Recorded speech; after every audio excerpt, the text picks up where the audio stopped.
నమస్కారం ఘంటారావానికి స్వాగతం. ముందుగా ప్రధాన అంశాలు. నవ్యాంధ్రంలో తొలిసారి అసెంబ్లీ సమావేశాలు ప్రారంభం. ప్రభుత్వ లక్ష్యాలు ప్రాధాన్యాలు వివరించిన గవర్నర్.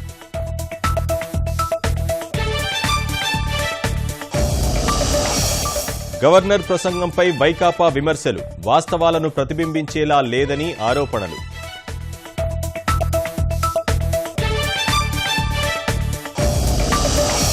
ప్రజల్లో విశ్వాసం నింపాలనే అమరావతి వేదికగా పాలన. పేదరిక నిర్మూలమే ధ్యేయంగా పనిచేస్తున్నామన్న సీఎం.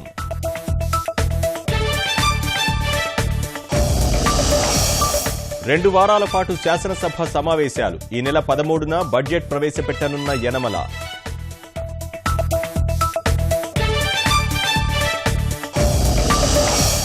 పోలవరం పనుల ఆలస్యంపై సీఎం ఆగ్రహం. లక్ష్యాలను చేరుకోవడం లేదంటూ అసంతృప్తి.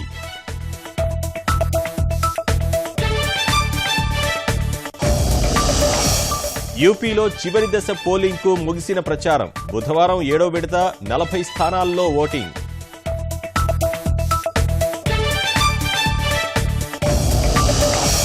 బెంగళూరు టెస్టులో పుంజుకున్న భారత్. రెండో ఇన్నింగ్స్లో 4 వికెట్లకు 213 పరుగులు.